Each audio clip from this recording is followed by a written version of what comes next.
سلام داداش باشه. اومدم اینجا بگم که جمال مافیا قراره به زودی کل اهالی محله رو بکشه. باید یه کاری کنیم. اومدم که ازت کمک بخوام. میدونی اگه من و شما یه کاری نکنیم محلمون به کشتارگاه تبدیل میشه. خودت که میدونی داداش مشهیم. برای همین باید حساب این مرتیکه رو برسیم. این مرتیکه دیگه زیاده پاشو از گیرمش دراز کرده. باید سرشو ببریم، کلهشو بکنیم. نظرت چیه داشت باشیم؟ نکاری کنیم؟ عیبی نداره سی، خودتو نگران نکن، تموم میکنیم کارو. جمال میمیره، تو اصلا نگران این چیزا نباش، بسپاریش به من بلدم چی کار کنم. ایوالا داداش ماشایم، پس خبر از تو. من میدونم که کمال به زودی به محلمون حمله میکنه. میخواد کشتارگاه را بندازه، ولی هدفشو سر در نمیارم. پس هماهنگ میشیم. بلن عزت زیاد. من رفتم داداش.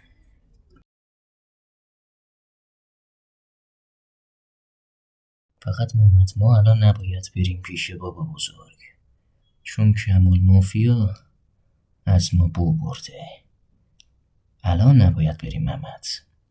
ما به بهونه رفتن به زندان که بابا بزرگمون رو میخوایم بریم آزاد کنیم از محله میزنیم بیرون که دست کمال مافیا به ما نرسه، چون میخواد اون ما رو بکشه. همه داداش، با ون میریم به کویر، بعد داداشی سی کارو حل میکنه. ای پس بابامون دشمن داشتی رضا ها؟ نگاه کن عوضی و نگاه کنه، میخواد ما رو بکشه.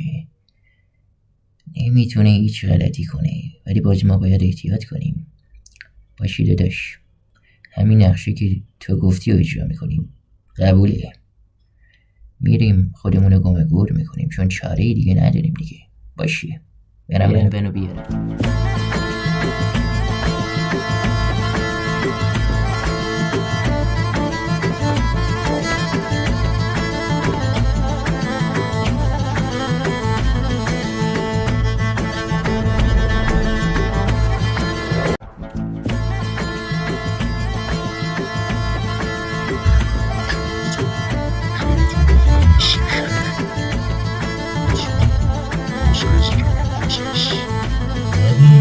جمال مافیا، خوب گوش کن ببین چی میگم. اگه فقط یه نفر، فقط کافیه یه نفر از اهالی محله ما ناخونشون بیفته یا بشکنه یا هر چیز دیگه ای، من از چشم تو میبینم.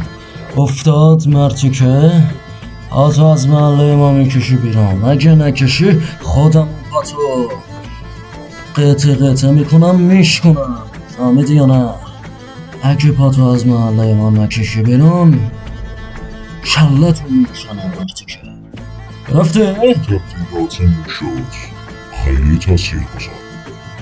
ببین نسی، اگه یه نگاه به دور اطرافت بندازی میبینی که با یه مشت من میخوری به در آسانسور.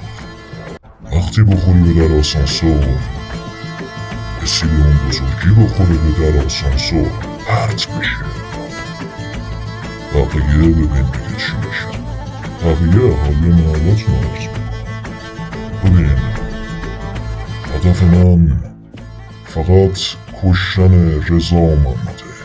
اون دوتا رو بده، محلتون نجات بده. اگه میخوای بلایی سر محلت و هم محلیت نیاد، چیزی که من گفتم رو باید انجام بدی.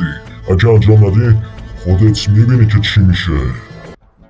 کشتارگاهی را میندازم که تو عمرت ندیده باشی. افتاد؟ حالا برو به اون سگت و موافقت بگو که سگاشو راه نندازه اینجا، خودش مرد باشه بیاد اینجا. حساب محلتون برو بگو.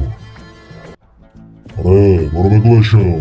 اولا که لقب سگ فقط به خودت میاد. دوما که نه دستت به بچه ها میرسه نه دستت به محلمون میرسه. گرفتی؟ اینم یه هشدار از سی. حالا دیگه خود دانی کمال. سگ.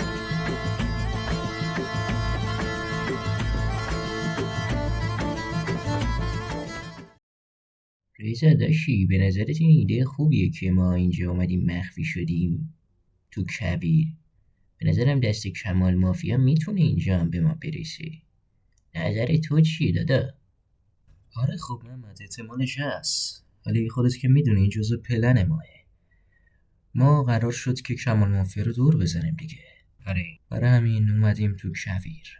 اون فکر میکنه که الان ما رفتیم زندان که با وضوع گناه آزاد کنیم، ولی اینجوری نیست. اصلا اینجوری نیست. ما در واقع با این حرکت داریم دورش میزنیم و هم یه جوری از محله مواظبت میکنیم. اوکی، ولی باید شب یه جا پیدا کنیم که اونجا بخوابیم. اینجوری نمیتونیم سر کنیم. باید یه جا امن پیدا کنیم.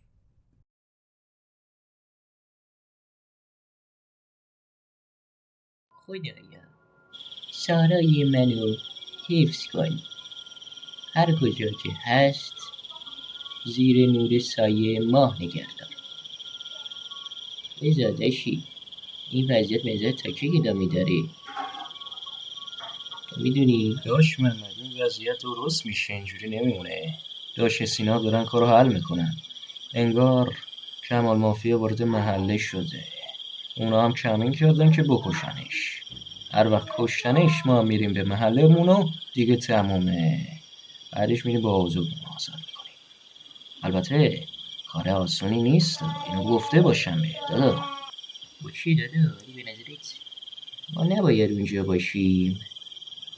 خب ما رو میخواد بکشه درسته، ولی ما هم باید بریم اونجا که مقاومتی انجام بدیم. داشی سینا رو تنها گذاشتیم احساس میکنم. نه محمد تو نگران نباش، داداش سی تنها نیست. ما تو محلمون از داداش مشهیم قرار استفاده کنیم. ریزا جلوتر یه آب میفروشی هست، میریم اونجا بازم هست. محمد دادا من خیلی گرممه، بریم زودتر آب میوه رو بزنیم به بدن. تو میشناسی کجاست؟